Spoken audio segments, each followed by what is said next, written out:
All set? I believe so. We have no attendees at this point, but Okay, let's open the meeting of the Grand Traverse County Road Commission, Tuesday, April 7th, 2020. We'll open with the pledge. Pledge allegiance to the flag of the United States of America and to the republic for which it stands, one nation, under God, indivisible, with liberty and justice for all. Very good. Let's do a roll call. Members present. Merrick, here maybe? McKellar, Here. Mauser, Here.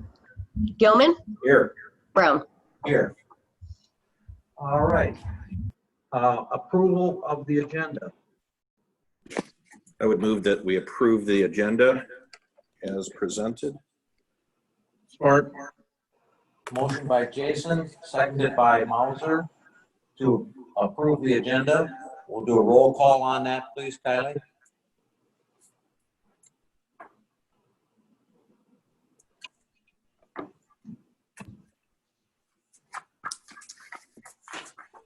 McKellar,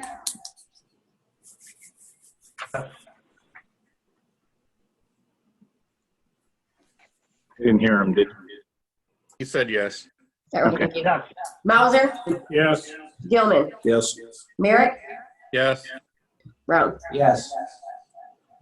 The first order of business is we need to approve a resolution that allows us to continue the meeting in video versus open to the public.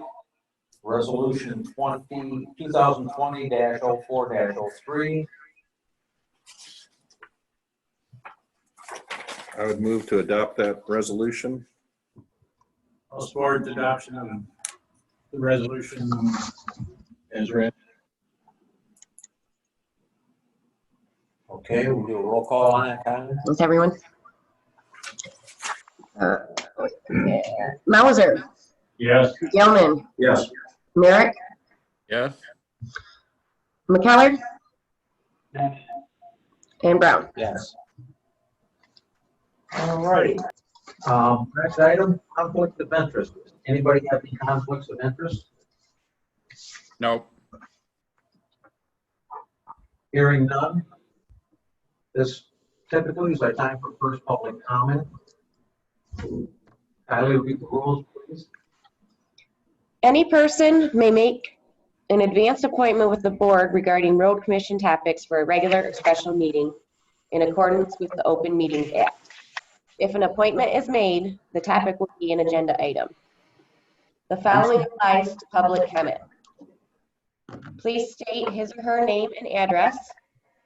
Topic must be relevant to the road commission. Individuals are allowed to speak once for up to 3 minutes on a single topic, which may be extended by the chair. A group addressing the board requires a designated spokesperson who may speak up to 10 minutes. The board will not act on any item from the public that is not on the agenda. So, for people using Zoom software, please raise your hand through Zoom if you have a comment to be made. We will also unmute all callers. If you wish to speak, say yes.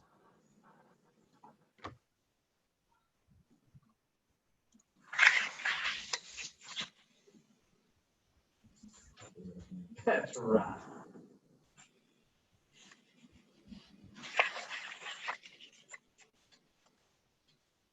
He says there's a lot of echo that he's hearing. Can we turn your speaker down just a pinch?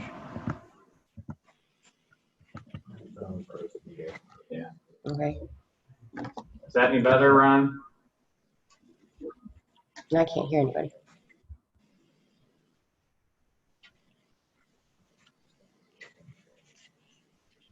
You said there was no comment.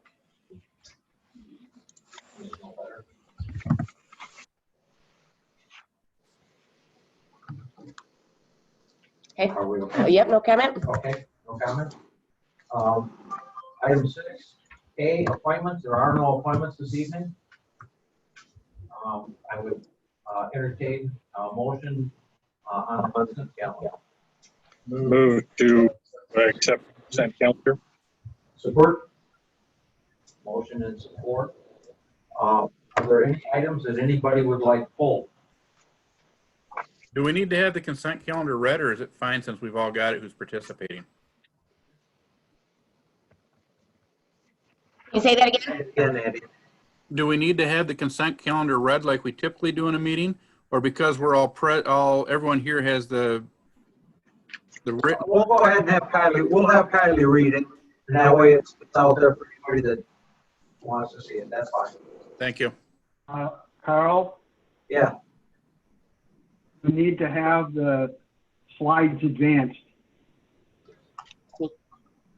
Thank you. Thank you, Mark. Okay, Kylie, go ahead and read the consent calendar.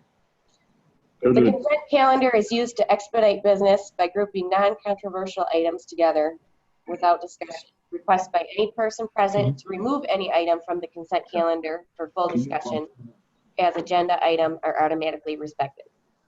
The action noted in parentheses for all items remaining on the consent calendar are approved by a single commission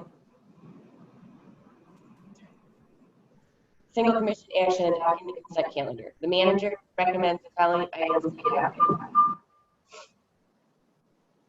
A, minutes, or 1 minute. 2, payroll. 3, health payroll. 4, financial reports, and 5, reports and communication. Thank you.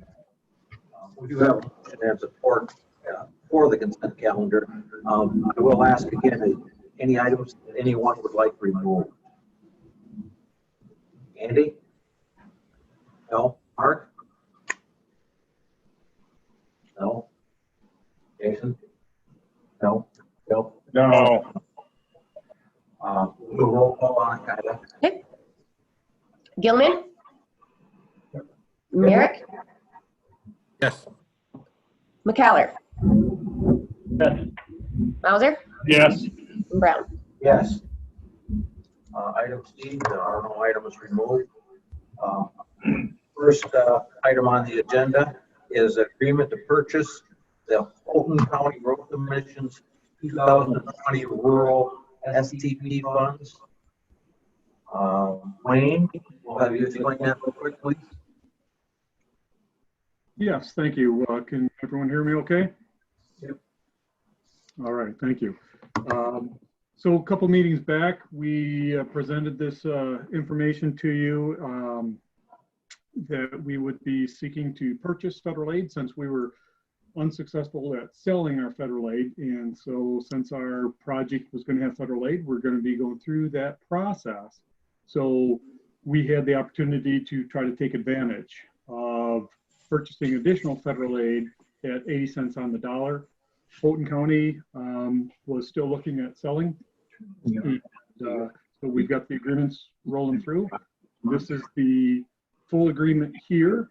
And That improves the equity. it would be purchasing their $603,753 of federal STP dollars at 80 cents on the dollar.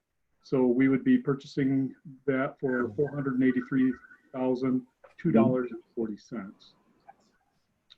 So that's a savings to the Grand Traverse County Road Commission of $120,750.60. This will take a roll call vote. Do you have questions? No questions, but I will make a quick statement here. This is kind of a reversal from what we had talked about where we were going to sell, but apparently downstate most of that buying has evaporated, according to Wayne, and I can see probably why that they were buying for quite a while. And for us to continue this federal aid project, this will offset some of the added cost incurred with that because of the 20% savings, because it will be a prevailing wage job, being it's the federal aid. So by buying theirs at a discount, that gives us some money to put back in there to help offset some of that added cost. Otherwise, we really wouldn't have a home for those dollars if we didn't do it this way to make this project continue. Is that correct, Wayne? That is correct. So to get this correct here, we're going to sell our federal dollars. And then we really weren't able to sell our federal dollars, but we've got a project that we can use federal dollars on. And we might as well use the dollars from up north because they don't need them. And it will benefit us financially. Basically, we're going to do what Jackson County's been doing for some time. Correct, yes. Okay. In Oakland County and a number of them, correct. Andy, do you have something? Can I make a suggestion for the meeting? If Joe can mute everyone who's not talking and then unmute people when they raise their hand, if he can see them, that will eliminate that echoing we keep getting. I have no questions on what we're doing. Oh, okay. Mark?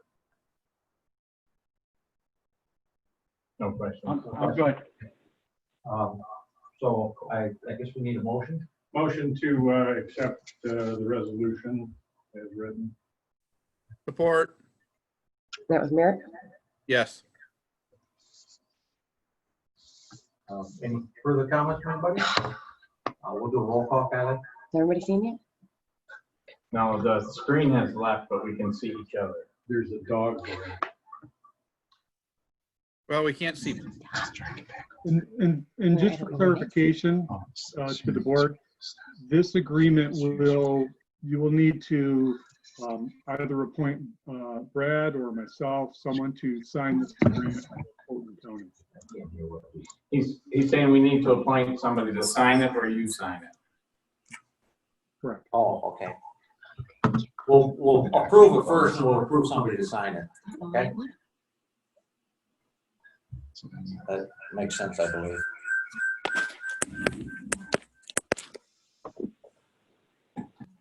Okay, are we ready? I'll make a Roll call? motion. We can't get the. We are, Oh, can't get the Yeah, screen okay, back up? thank you. All right. Merrick, Yes. McKellar, yes. Mauser, Yes. Gilman, Yes. and Brown. Yes. Now we need to approve somebody to sign the purchase agreement of these dollars. I'll make a So motion you that we can have sign the it. manager Okay. sign. If you want to sign it, you can do it, or you can just tell me to do it under directive. That's fine. Brad, under directive, that would be fine. So Brand, Yes. Okay. Item E, Rennie School Road Property Redevelopment Brownfield Plan. Apparently this project had ceased to exist and then it came back because apparently that property was sold. So Wayne, do you want to give us a quick rundown on that one? Yes, I can do that. So this has been around for a little while. It's kind of had its ups and downs and its stops and goes.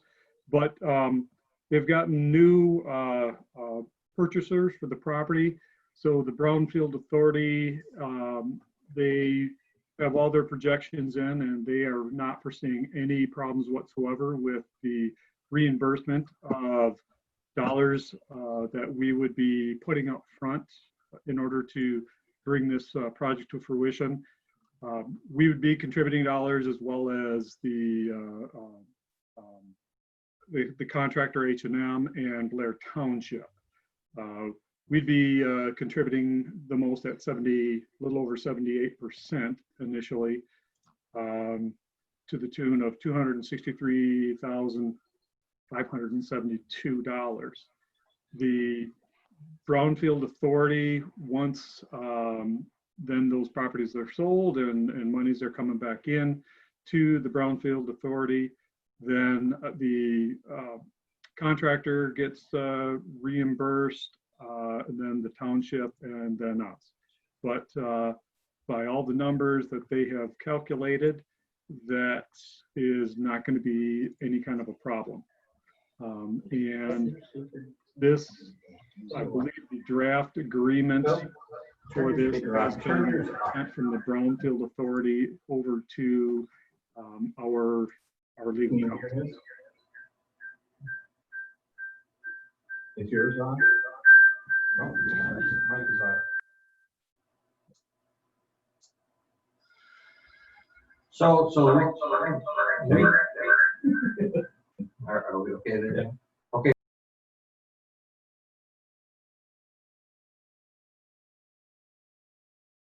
I'm not hearing anything from Carl.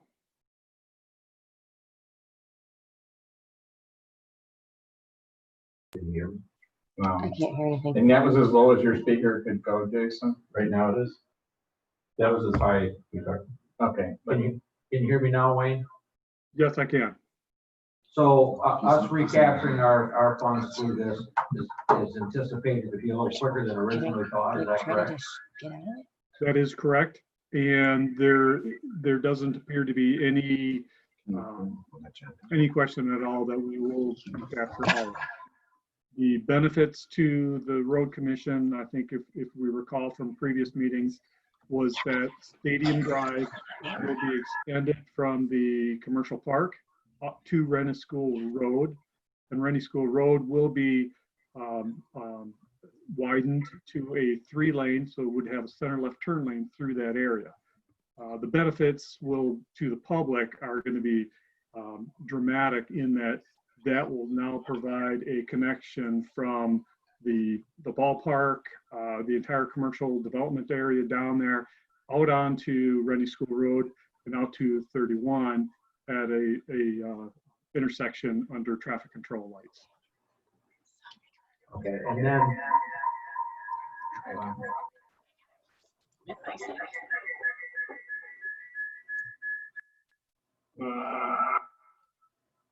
There.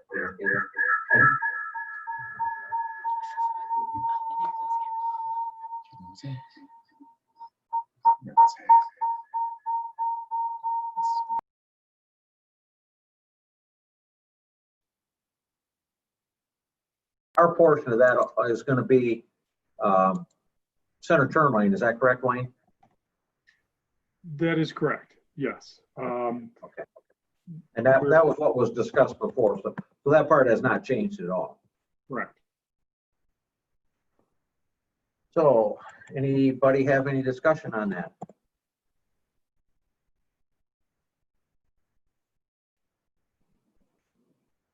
Andy? I think this is a good opportunity for us to partner up with the community. I like that we've got these numbers fixed and that it's a good opportunity for, like I had mentioned before, the safety of the ballpark, getting EMS through there. And I fully support this entering into this agreement. Okay. And anybody else have any comments on this? I would entertain a motion. Carl, I'd like to make a motion that we enter into the agreement as presented. Okay. Do I have a second? Looks like you're trying. Do I have a second? Motion by Merrick, seconded by Mauser, to accept this development project. We'll do a roll call on this. Keller? Yes. Alger? Yes. No.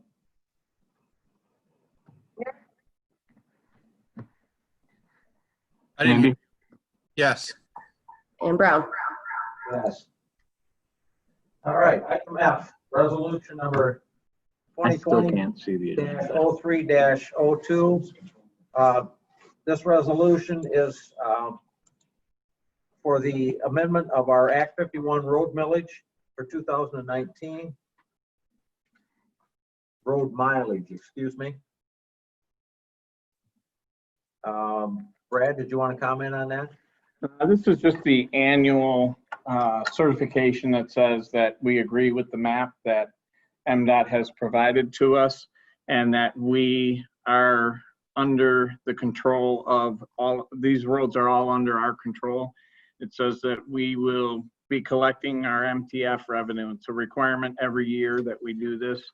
And so basically what we're doing is just certifying, yes, these roads are all still open to the public and we intend to keep them open to the public.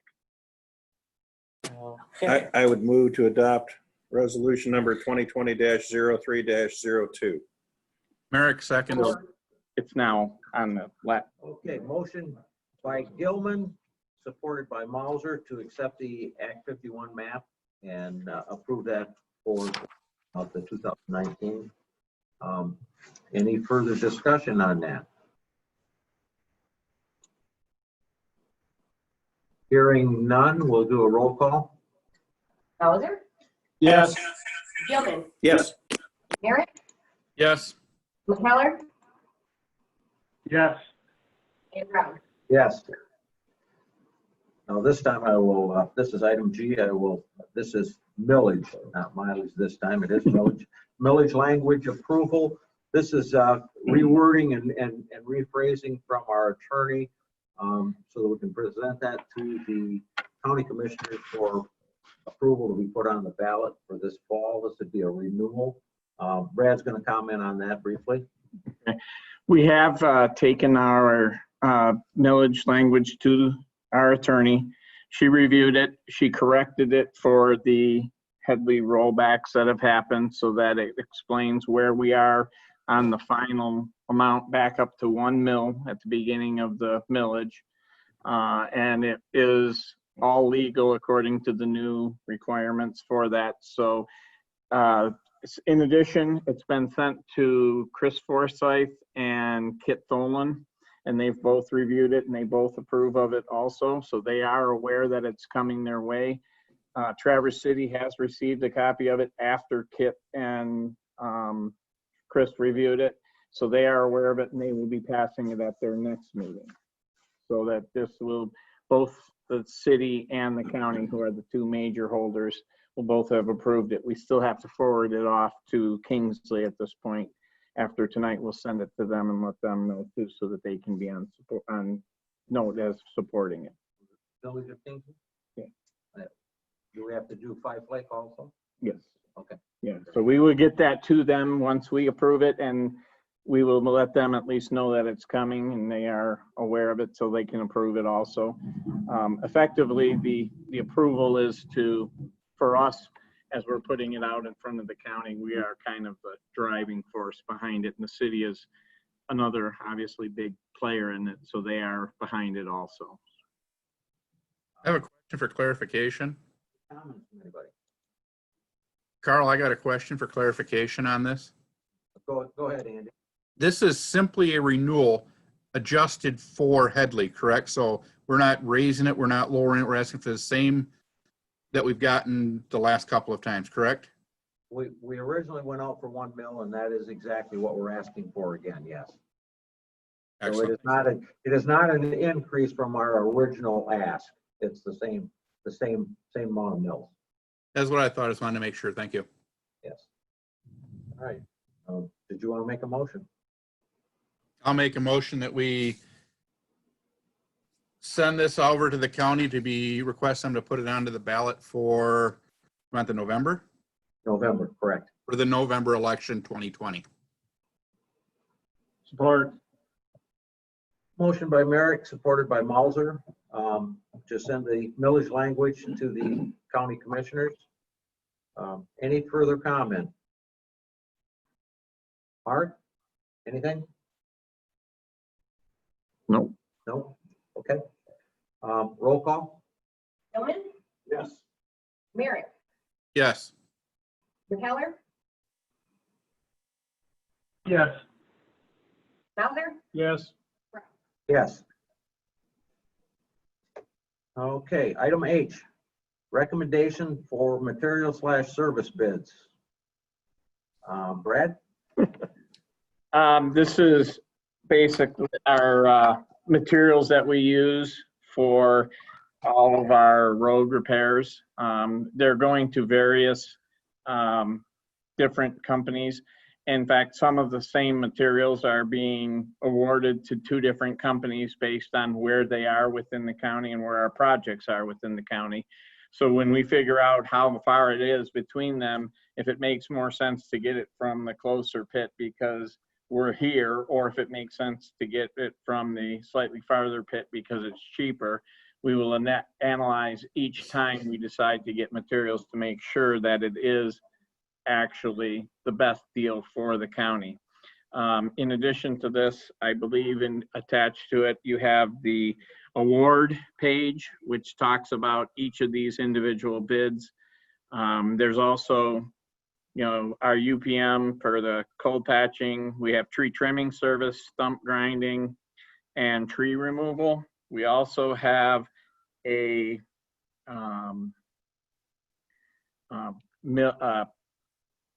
bid for mowing around here, the 3 Mile Island and the Acme Park, roadside park that we maintain for MDOT, as well as for janitorial services here at this building, which is, both of those are new contractors. So in the recommendation, we're asking for approval to go with these new contractors, but if there is a problem because of our non-experience with them, that we would be allowed to transfer back to the other company, which in both cases, the second company was the previous company that we had used. I guess a little input from anybody here. We're not spending money here other than we are confirming bid prices and that. Yeah, and giving us purchasing authority because we will exceed $25,000 on some of these. As needed, the purchases. Do we want to, I think in the past, we originally years ago went line by line, but I think maybe last year we did it as a lump sum item unless somebody wants something full. Any thoughts on that, Jason? No? Bill? No, I think what's worked in the past has worked well. Andy? I'm fine doing a one-time as recommended motion. Okay. Mark? All in one. All in one? Very good. All right. If somebody would. Mr. Chair, I'll make the motion that we accept the staff's recommendations for the, make sure I get this right, recommendations for material and service bids as presented in item H of our packet. Motion by Merrick. Supported by Gilman to accept it as presented. Let's do a roll call. Merrick, Yes. McKellar, Yes. Mauser, Yes. Gilman, Yes. Brown. Yes. Item I, purchase of budgeted 2021 trucks. This is a budgeted item through our annual budget for our heavy snowplow trucks. And we budgeted for 3 this year. So this is just to get us in line, get stuff going. I don't believe at this point it's a spend money thing. I think it's put the order in. Is that correct, Bill? We will, Yeah, I think we might get these trucks in this year, but they won't be outfitted until 2021. Right. But I mean, right now, this is to get us in line to get this order placed. correct. From extended. And Yeah. it extended the pricing from a year ago. Yes. Same pricing, so no increase in that. So that's good news. I do Any comments from anyone? I have a question, Carl. These are the same trucks set up again by Grant Travers Diesel that have relocated the wiring out from underneath where we had the problems in the past. So that's one of the main things too. We're very happy with their relocation package and everything else they've done for us. Bill and I was in the garage, oh boy, a week, 10 days ago, and we have one out there now, and they had moved the depth equipment up and the wires all out, so there really is virtually the minimum amount of stuff running along these chassis where we get all of our salt and build up and everything else. So they've got that stuff up and out of that nasty area on the truck. So and it really, the reconfiguration that they did out there really looked really good to me. And they also moved some air control valves too, which and those go bad on occasions, and they've got them up where they can get at those too. So I think that Grand Traverse Diesel, on that part of it did a good job, and our guys out there have done a good job on the relocation too. Carl, I do have a, Carl? Phil. Yeah. With everything going on currently with the state budget issues we've had, the COVID issues, the less people driving, are we going to see any massive reduction in MTF because of the lack of gas being purchased or the gas prices going down or any of that that's going to affect or that we need to take into consideration at this point of ordering 3 trucks?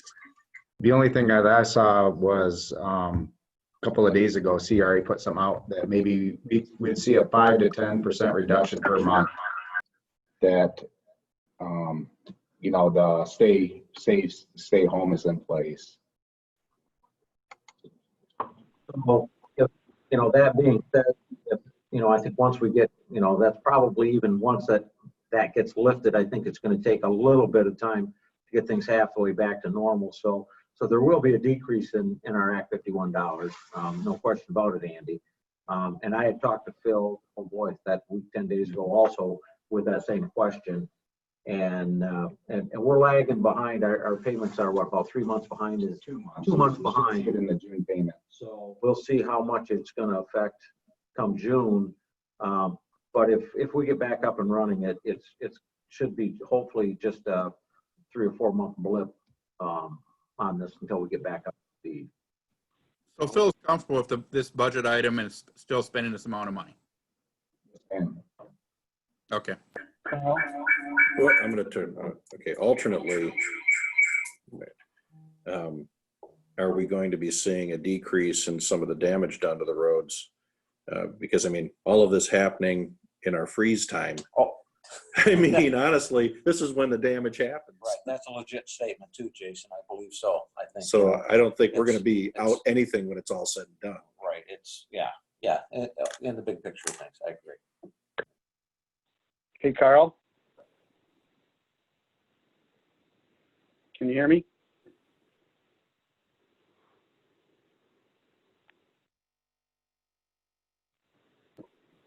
Go ahead, Mark. So I just got a report today that starting about March 15th, the vehicular mileage in the state of Michigan has dropped by 68%. So we will have an impact. And that takes in like personal transportation and commercial transportation. And so we will feel it it'll be delayed, like you said, but we will feel it. We're right behind New York State's #1. They're down like 70%. We're at 68, and Washington is at like 65. So that comes right out of a transportation group that I've now hooked up with my new job. So it will have an impact. And I just for clarification on this, we're getting 2021 trucks at 2019 prices, correct? Correct. Correct, Mark.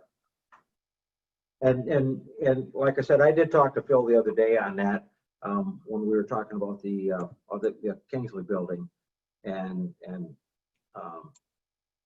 Phil's comments then were too that, you know, we are going to see that. And I just happened to stop at a gas station tonight and talking to the guy, and he figured his total business was down about 50% from what it normally is. And, you know, until things start bouncing back, but I you know, to your point, you're correct. It is down, and we are gonna feel that, you know, but hopefully here, you know, like I said, you know, it's a 3 or 4 month thing, I think, where we're going to see some decrease in funds and bounce back up. But by placing that order now, we're not going to see these vehicles for 6 months anyway. So I guess if, you know, we move forward on this, which I guess in my opinion, I feel we should, then I guess it would amount to an adjustment somewhere else in the budget if in fact it's worse than what we think. Well, also take into account the fact that because of this, we may be delaying a building, which we had a lot of money going into a building, And we, yeah, so. yeah, so, and that's the next item up here. We're gonna talk about the Kingsley building that we talked about doing this year, which I think would, I think we'll get a little better clarification here. We're still in the planning process on that, and I don't think we're gonna expend those funds this year.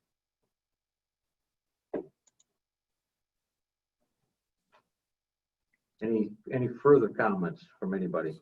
So if the funding is cut drastically and we order these trucks, which I think we need to do, I agree. Do we have other things that we're able to save money on later on in the budget year when we get further along, or is everything we've got spent and has to be spent? We'll still have a budget amendment, hopefully for the next meeting, which will take a look at how we ended 2019 and the carryover projects and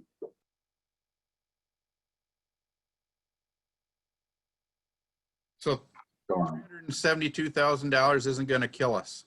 No. Okay, I'm comfortable with that then. Mark, anything further? No, not on this. Thank you. I guess we can make a motion. Purchase the 3 Western Star trucks for a total of $372,000 as presented by staff. I'll support that. Motion by Merrick, seconded by Gilman to purchase the 3 winter maintenance trucks. Roll call, Kylie. McKellar, Yes. Mulder, Yes. Gilman, Yes. Merrick, Yes. and Brown. Yes. Okay, item number 7. This is basically Bill and I and Brad and Wayne's been doing some conference call type stuff with us on this. Bill's been here. Dan's been here. And this is in reference to the Kingsley building, getting design, build and stuff in place. We did get some bidders. We narrowed some bidders down. We've got some more information we're asking from them. And once that happens, we'll be getting that to all the board members to see, who the bidders are here and that. A couple of them were probably all of them were qualified. It's just, we had 4 that seemed to be the best of the bunch. I'm gonna let Brad talk a little more on it. So the biggest concern we have right now is the impact that the COVID issue is causing us. And if we end up at delays here, it's going to take a while for these companies to get back up and running and producing materials. Now, we feel that we can make it through another year at that building. It's not the best solution. We'll have to invest a tiny bit of money into it to fix a couple of spots, but for the most part, we can do it. There's also a possibility that the company could come in and say, hey, we've got the ability to do it if the company that they are getting their materials from is got the material in stock. But with as long as this has been going on, people are severely backed up. So I'm thinking, at this point, by the time we end up getting everything set and you're going to have a backlog of permitting and a backlog of every other meeting out there, it could very well take us into the next year before we can actually build this. And that's just an unfortunate nature of this. I mean, nobody could predict it. So we're doing what we can with it. And it should, in theory, be something that we just pick up, have everything in place, and be ready to go in the spring. Yeah. We definitely are not going to start a project that we're not going to have something up and running come fall here, and then have a real problem in the winter in that. So, the reality side is, and we've had responses from from most all of the bidders, you know, the unsurety, and we've told them that we understand that. We're looking for, if we didn't have this going on right now, what would be their performance in that on it? And we know that with the situation the way it is, that they can't promise that. There's no question about it, because this is out of their control too. But you know, we're just kind of looking at, you know, if they say that they could start this project in April of whatever year, can they have that building up and running by November of that same year to make sure that we're back in it? And this year is not the year, and we know that, you know, so, and they're aware of that too. So we're looking at like Brad said, getting, you know, maybe the design part of it, and then we can talk about permitting part of it after that. Yeah, I just as a kind of a similar thing, even we're looking at having some construction work done. And, you know, like I told the wife, she wants it done this year. It's like, no, listen, I don't want to pay to be the priority. And that's ultimately, I think that's going to be where we're at too. Do we want to pay to be the priority, or could we put it off and let them get caught up? And we can do our due diligence and serve the taxpayers a little better. Right. So. And that was the comment. That all of us sitting at that table had, that we understand the reality side of this, and can we make it through this year? Yeah, we can. And there's no sense in paying a premium for something that we don't need to. So anybody, Andy or Mark, you want to comment, or Wayne? I'm just going to say I agree that if there's no rush, if it's not a safety issue for the crew, the equipment, et cetera, to have the barn for another year, it doesn't make any sense to spend that premium like Jason said. Wayne, anything?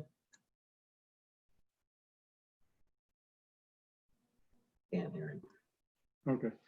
No, I just want to say that we've had good responses back from the companies that we've been in contact with. And so we're going to get a little bit more information and we'll be able to re-meet. And I think by our next board meeting, we'll have a recommendation to the board to proceed forward. Mark, anything?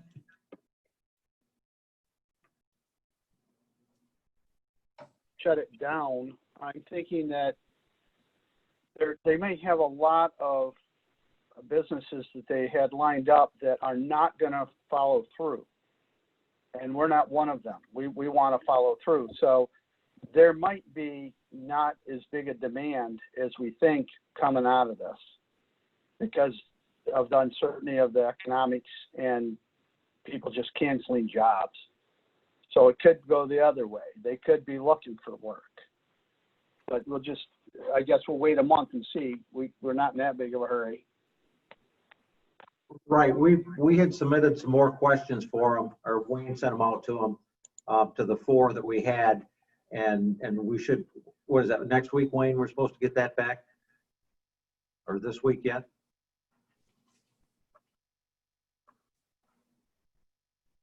I can't hear you. Wayne, you're muted.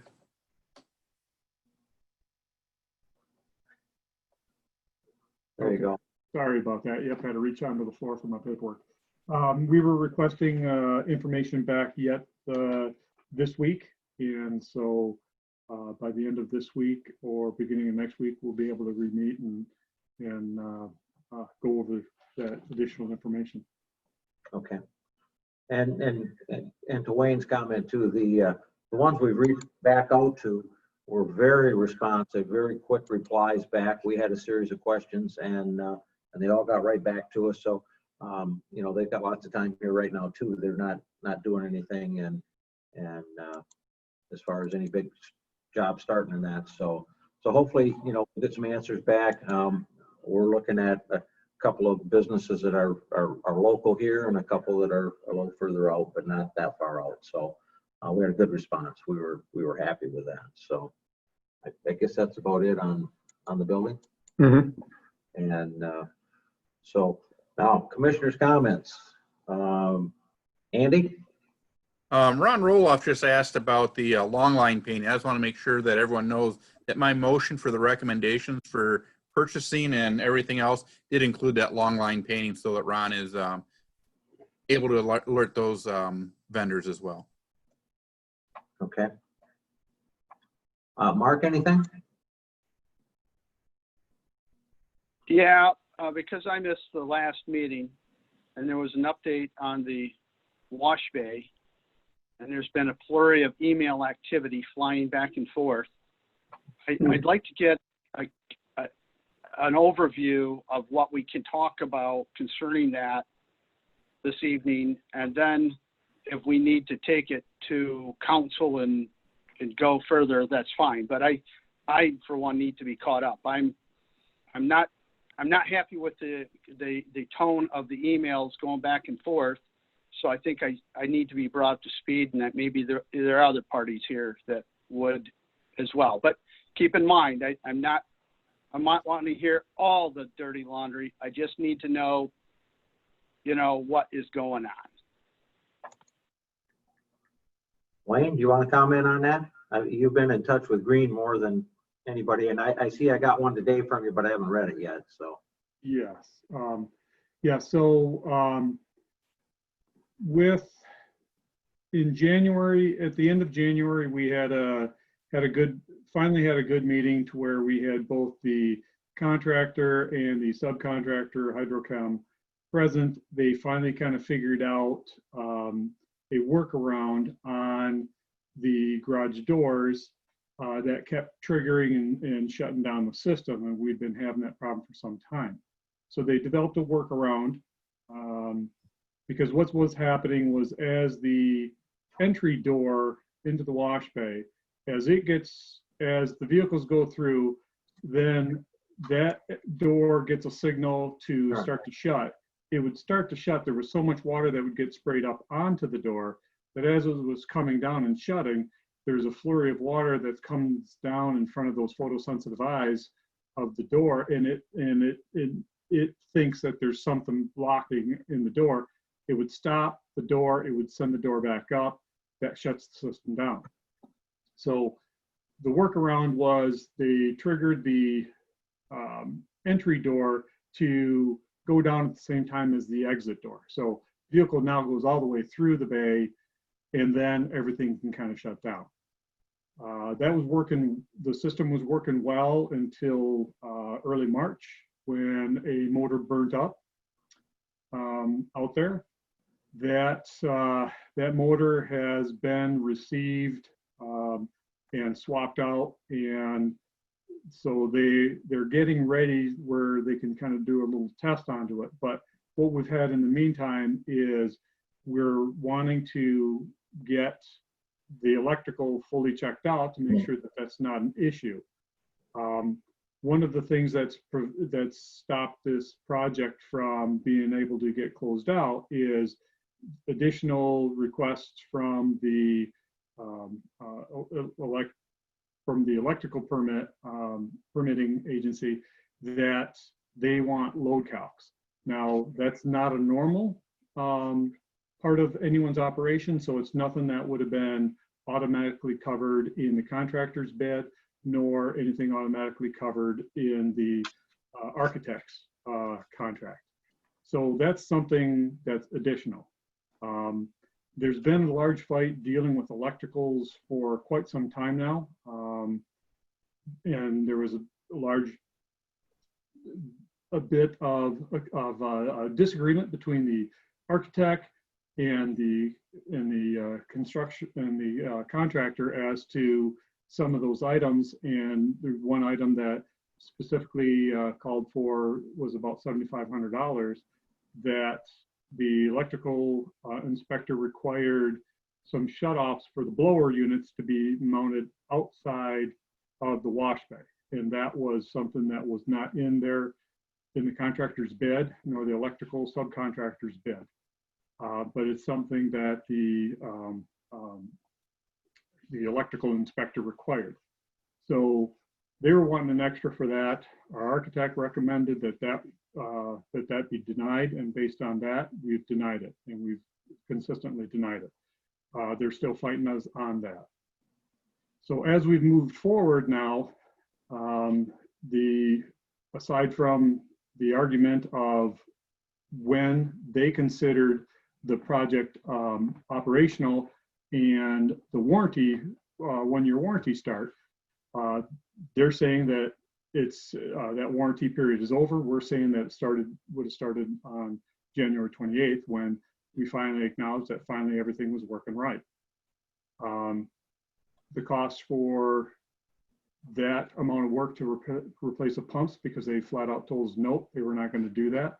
So we've done that, is some $408 on that. So we were looking at taking that amount of money out of their retainage, cutting them their retainage check back after we get the load calcs, which we've gone out and we're working with a electrical contractor now to obtain those load calcs. An argument that I foresee coming up here is they're gonna be claiming that they've done a lot of work to come up with load calcs because I asked them to, where I've got all the documentation. What I asked them was to prepare a change order to do that.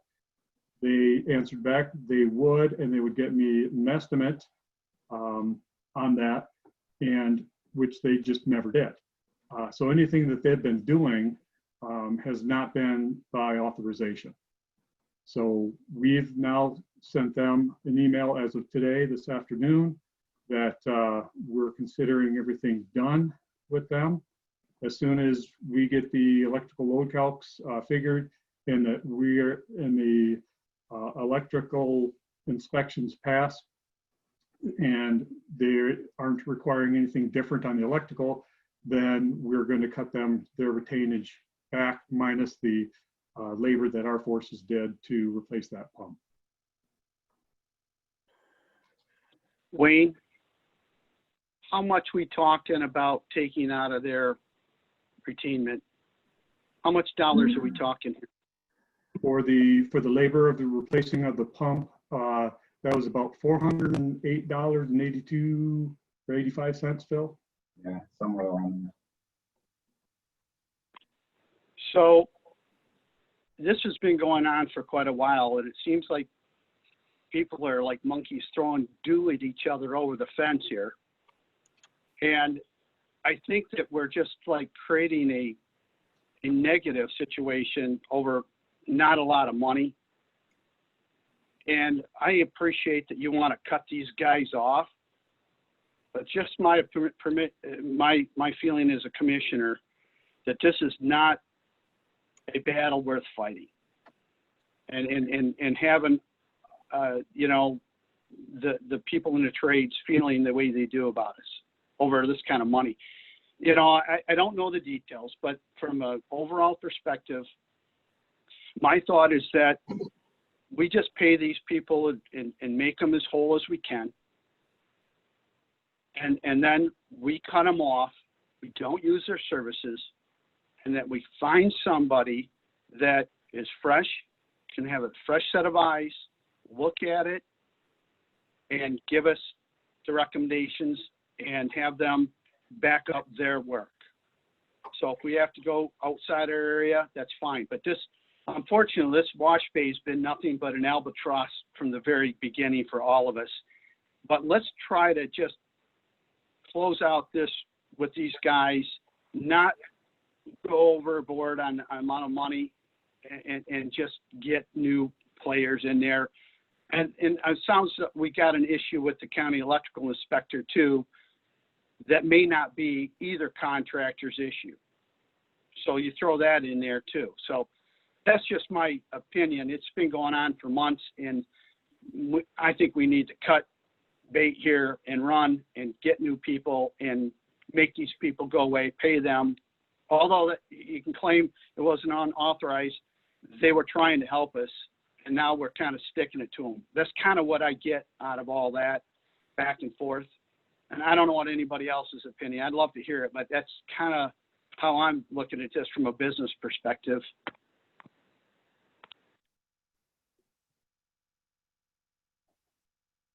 Comments, Wayne?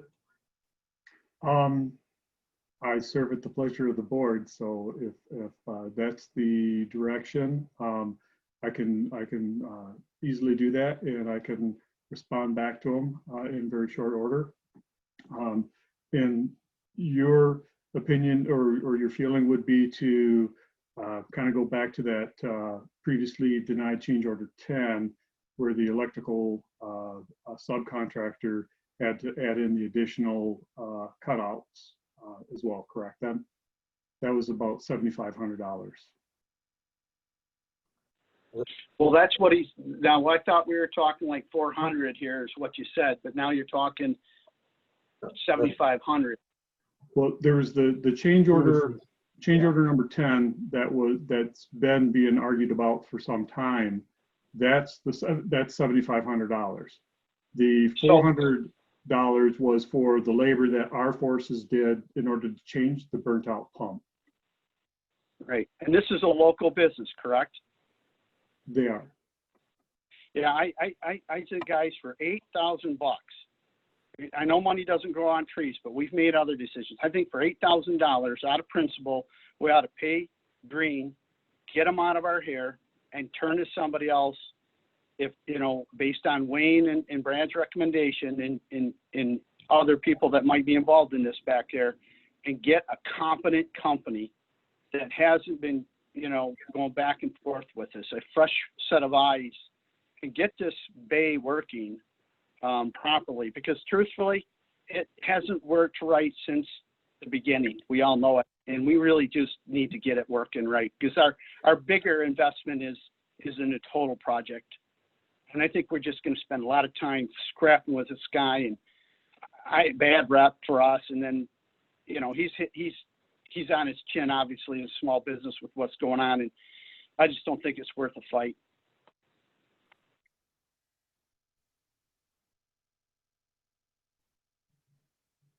A question for you, Wayne. You know, the county now, which is not always typical, is asking for these load calcs. It would have seemed to me, and I mean, according to consumers is what you're telling me, that we have more than enough supply, but do we in fact really have it? And I guess that question has not ever been answered by somebody doing an actual load test right on the project. Is that correct? Right. Well, we did have consumers. They came in and they did actual meter testing for about a week and a half on when we had the old transformer. They did their load, their numbers there. They looked at everything and they says, yep, our old transformer was undersized. And so we actually doubled the size of that transformer. And then they looked at that and they looked at the service lines coming into the transformer that go to our facility. And with that, they says, those lines are fine. They're perfectly capable of handling that. And they says, yep, you're good to go. We got the new transformer and we have not had any issues with that since until this particular motor burns up.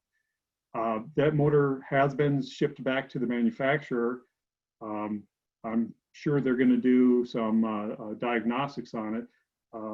You know, but it could have just been a human problem in there, and you know, and it malfunctioned on there. Now we have Dan Watkins and myself. We've been working on this. Dan has been taking a lot of the lead on it and has been doing a real good job with reaching out, and he's working with one of our local electrical contractor firms that does a lot of work for us. And they're reaching out to, and they have reached out to a licensed electrical engineer who is gathering information now in order to perform these load tests for us, so that we can get that information back down to the building inspector. Go ahead. All right, you're gonna have to, okay. Little quick motor amperage, voltage, current lesson here. When we may have enough to run the motor. But when you start one of these things up, it's always going to surge, okay, until the motor's up to speed. It's the draw. It's the draw, it's right then, okay, until it's up to speed. And what it does is when it's up to speed, it builds up what they call counter EMF. That's basically, it stops the current from just basically blasting through it as if it's an open, all right? If it doesn't get up to speed real fast, or if the water's heavy, or, you know, I mean, if the load is really high on it and it doesn't get up to speed real fast, then you have an extended period where you do have a lot of current going through and the motor burns up. That's just how it goes. Okay. So unless you have the initial EMF, I mean, like if you have a voltage drop of 20% on startup, it's not going to get it up to speed fast enough. That's how it is. And if the lights dim, we know we didn't have a load, or we didn't have enough for the load of startup. There's a couple ways you can mitigate this. You could have a pump running with no load and then shifting into load with a clutch or something, or we can make sure that we have enough voltage to get it spinning up to speed fast enough where it can develop the counter EMF. It's a strange thing, but that's how it works. But in all likelihood, it burned up because we didn't have enough voltage on startups. And so each time it cooked a little hotter, got it a little hotter, and that's, you know. That's not what I saw. Side of it. I actually saw the insulators themselves that go around the windings. The windings were not right. They were clearly warped. And that stuff should not warp. They were not put in right. They were twisted inside the housing. The insulators in the motor, so the motor is defective. Yeah, that's my belief. From what I've seen with other motors working with wastewater treatment, that looks like it was poorly assembled and the insulators were not uniform straight. There were several of them that were sideways slightly, but enough to cause problems. And when it snapped, that's when it caught fire. Well, if that's the case, then we have a problem. We definitely have a warranty problem with the motor vendor or with the motor manufacturer. And is that the same people that we're dealing with? No, this is Hydrochem. So we're sticking the people that we're dealing with the problem because of somebody else's issue then. And I guess is that the question? No, The motor was warranted. the issue we're having, the motor and the issue we're having with Green are two different issues. We're looking for load calcs from Green and that to finish this out to get our C of O from the code off. Issue is really nothing to do, if we don't have the proper load, yes, there is something there, but they're two separate issues. These load calcs for what we have running at the time that the code office wants versus the problem we're having with the motor, that's a different, it could be related because we don't have enough juice there, like you said, for startup. But in all of this, did we ask Green to look at the motor issue at some point, Wayne? Yes, we did. Okay, so we asked them to get involved in some. Yeah, I had asked them to look into this and to prepare a change order and a pricing. They said that they would get back with me with a quote.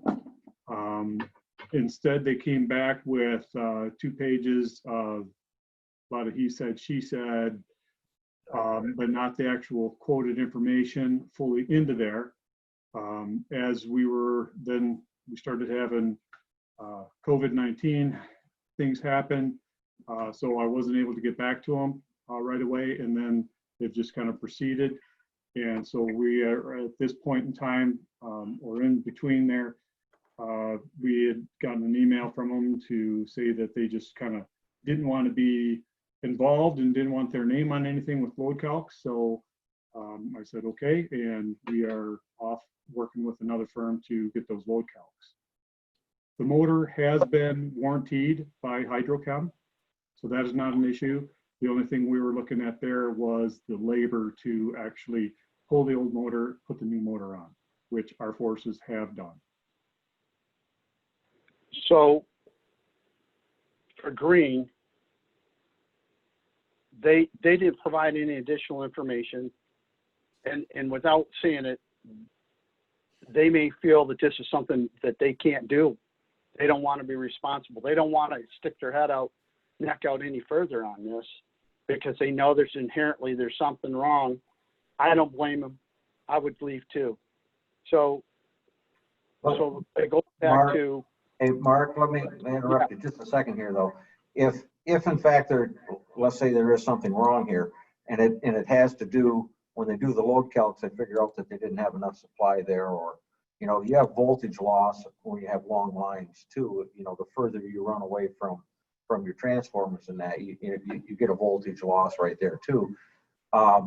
If they put it in and put it to specs, I don't know who determined whether it was our architect that determined the load calcs and that, and everything was fine here. But without somebody giving us the exact data on site on what the draw actually is, which that's what was being requested, you know, we can point fingers all the way around here and we still don't know who's right or wrong. I mean, we know when we at the initial startup with the lights going brown that there was a problem. But after consumers went in, was there still another problem? And without that information on what we're actually drawing, I don't know that we can actually arrive at a conclusion until we get that data. Well, I don't disagree with that, Carl. What I heard though is Wayne has already contacted another electrical contractor and they're trying to run that down. Right. So why would we want to continue to engage Green, hold them up, any payment that may be due them? I go back to the beginning, cut them loose. They either, you know, I think it has a lot to do with Jason, what he said, and it really has to do with consumers' power. No matter who the electrician was, they inherited a problem when they put the stuff in because consumers' power wasn't running enough juice to us. And it started there. And so Green's probably looking at just going, we don't want to continue this. This is beyond us. Maybe they don't even really have the knowledge to do something to this level. I don't know. But now we're already working with another electrical contractor. So I'm just saying, pay the guy off, get him gone, let the new set of eyes that Wayne's working with look into it, continue to work with consumers, and once we get some hard numbers, it'll probably show that any electrician would have had trouble with it, I think, and that, so we don't go back on them. And then, you know, our next thing is to, you know, take on consumers, which we know we probably aren't going to do. So we just got to get it fixed at this point. Carl, Wayne, can I ask a question? I got a question for you, Wayne. On this, I don't know who you're doing with, I don't know, it's Wyndham or who you're doing for the figuring the calcs here. Is the code office going to accept those numbers from the non-original source here? Or are we going to have to pull another electrical permit through somebody else? I know when on the building side of it, if another builder comes in and takes over a project, then he's assuming everything that happened prior to, because he's got to bring it up to code, whatever that may be. So what fallout are we going to have by using somebody else, or are we just trying to get numbers here to prove our point? I guess is the code office going to accept this? I don't have any reason to think that the code office would not accept these load calcs. Because they do actually are requiring load calcs by a licensed electrician, electrical engineer in the state of Michigan. So anyone would have to go to an outside source to do that anyway. So we've been utilizing Eisenhart, and Eisenhart recommended a electrical engineer local, and we've been working with them with those two on this. Okay, Jason, you got another question? Yeah, real quick question. Has anybody done a load test with multiple draws at the car wash itself from the line, just directly from the line. The load tests earlier, Go ahead, Wayne. I'm sorry. The load tests that were done earlier prior to the transformer put in were the consumers came in, put meters on, and we ran, for about a week and a half. And at different times, we made sure that we were running the wash bay. We were running stuff back in all the mechanical bays. And so we noted those times, and we shared that information with consumers so they could see when there was very large draws all the way around. And they had that information, a week and a half's worth of information. So, but nobody has done any since the transformers have been put in? Correct. Okay, so we don't know at this point. Yeah. So that would be information I'm sure that this electrical engineer would be looking at now yeah, because we got a whole different set of circumstances now being new transformers put in. So I guess to Mark's point, it sounds to me like we're so far south with green that maybe we don't even want to deal with them anymore. I think cut your losses and life goes on, I guess. I have a question on this change order number 10. So they had cutoff switches that were inside the wash bay, and they had to move them outside the wash bay, correct? There was switches that were going to be going on inside of the wash bay. There was questions. The plans weren't well definitive as to everything that was being required, and there was some discrepancy between whether the blower units had to be wired together and how they were going on with that. The electrical inspector kind of looked at everything and says, well, you need to be doing it this way, and those need to be located with individual shutoffs outside of the bay, which none of that had been marked specifically on the plans. And then there's questions back and forth between Hydrocram and the construction contractor as to whether this has ever been required before. And although, and that's really kind of ancillary, because even if it's not, if the electrical inspector is requiring it, then that's an obligation that we have to do in order to. Then to follow up on that, is that on the architect, or is that on the builder following the plans presented? Well, the plans on the cover sheet clearly says that all electrical work is a requirement of the contractor. And so it's a big escape clause, if you will, but those kinds of plans are a little bit different than how normal roads are done and road specs. So should the contractor have looked at those prints and went, I might have to put these out there? Or is this is this possibly something that would be unforeseen that a change order would be normal for in a construction? And Carl may be better at answering that than Wayne, since this is I don't know. It's a construction versus road, which may not be what you normally deal with, Wayne. I don't know. I'm not trying to say you, but. No, you're correct. This is, I deal with roads, and those road specs, those are very well defined. These are a little bit more ambiguous, and a little bit more ambiguity here. So, well, if the inspector tells you that you're going to put it out there, unless you can, if you want to fight him, you better have the ammunition to say, show me in the code book where I'm proving. He must have had a reason that it needed to be put out there, and that would be something that would most certainly probably be maybe, I'm going to say with most assuredly the contractor would have looked at the bid docs and went off of that and not necessarily knowing that that was gonna happen. You know, Bill? Change order 10, $7,500 to move the electrical stuff. That's part of the money that's in contention. Yes, The architect has said we shouldn't pay him that. correct. Okay, the architect is wrong. I think we owe him the $7,500 from what I've heard, period. You don't fight electrical inspectors. Those inspectors are like little mini gods.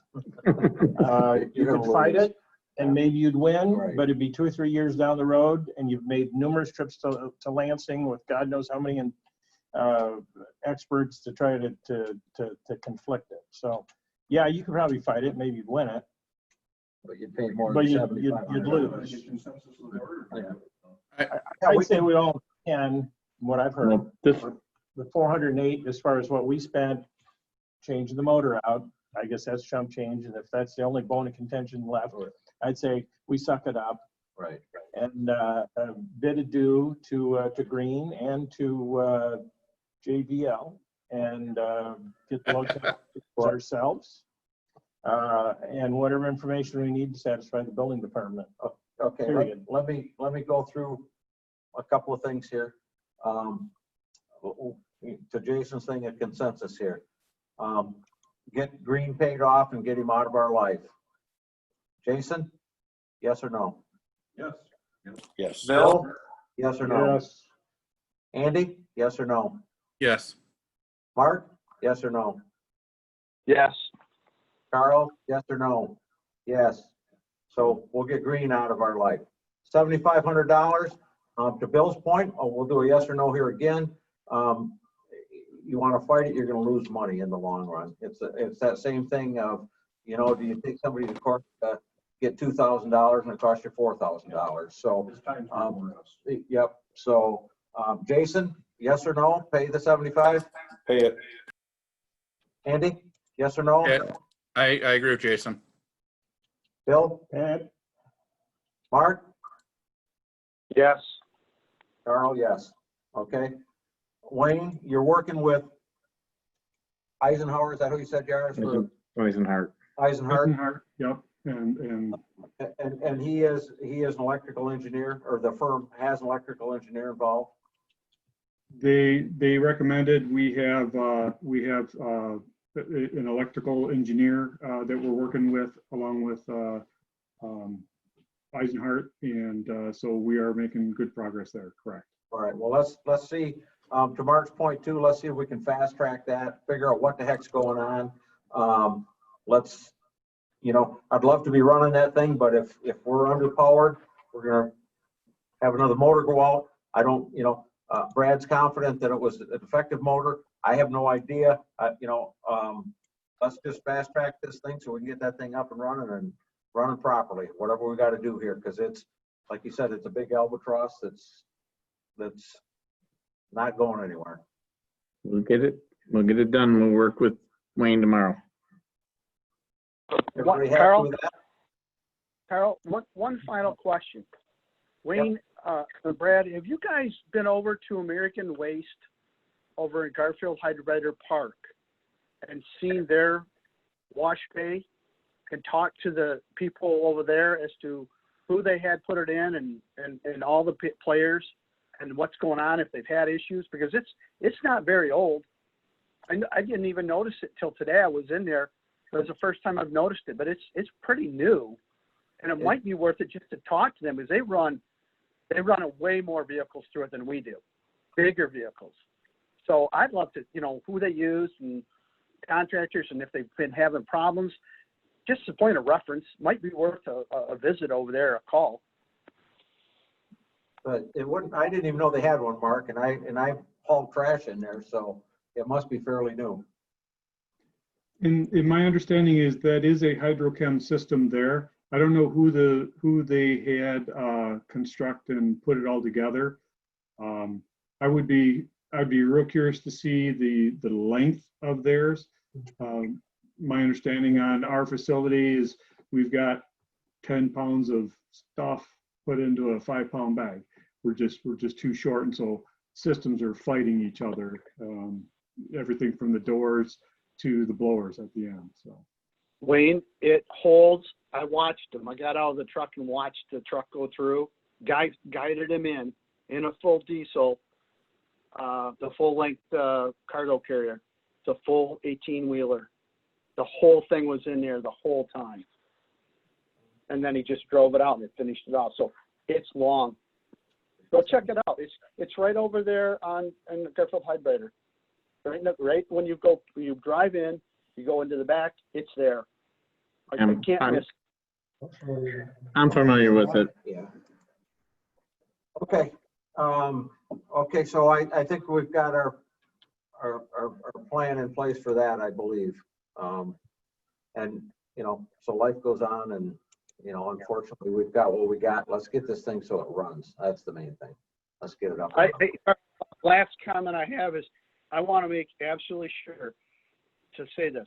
This has no reflection on our staff. None. No. I just want to make that clear. Wayne, you've been dealing with this shit. You got it handed to you in a basket, and I'm not holding you accountable, and I don't think anybody else is either, okay? Or you, Brad, or Dan, or anybody.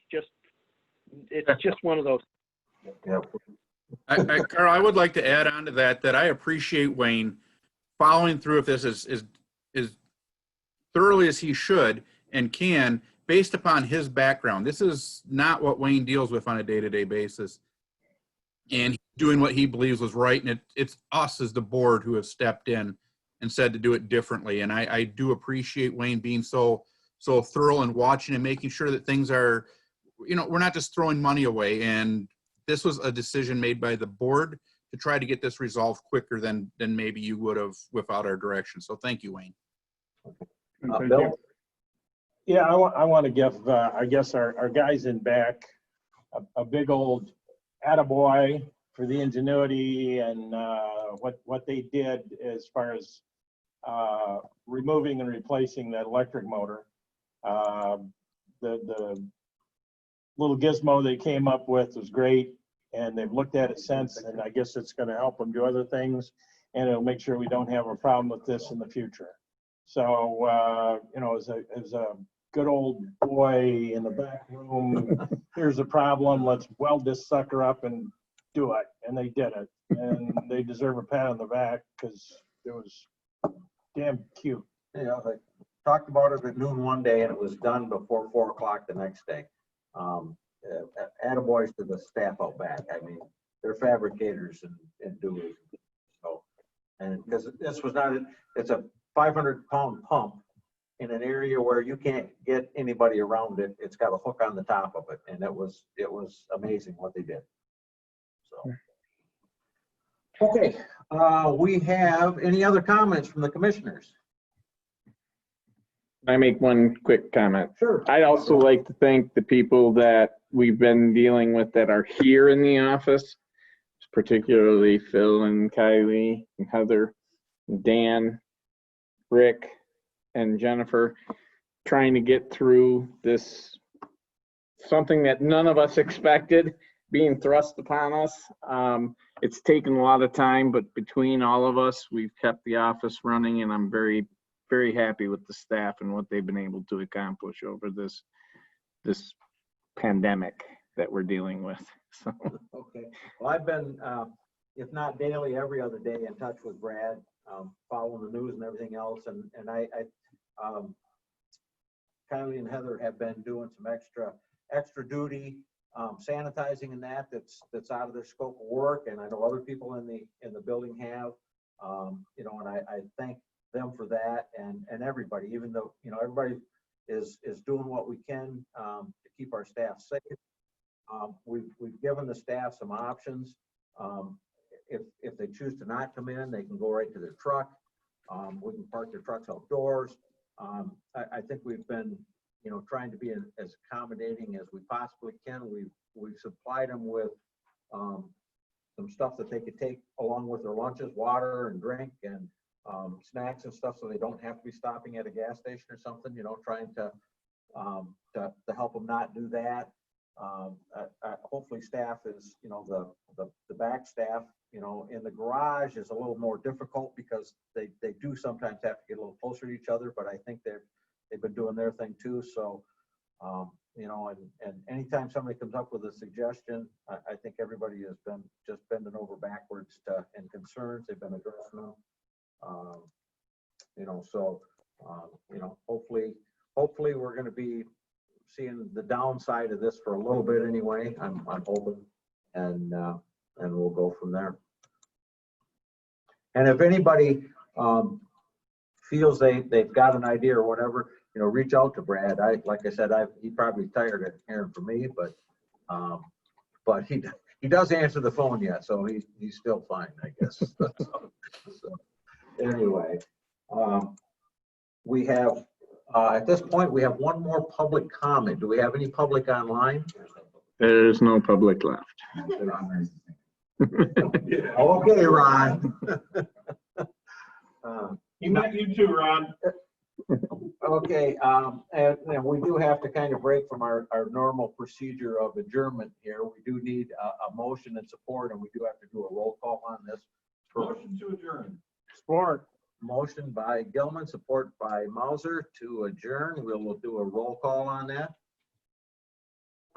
Yes. Gilman, Yes. Merrick, Yes. McKellar, Yes. Dan Brown. Yes. Thank you all. We'll have another meeting here at the end of the month. And hope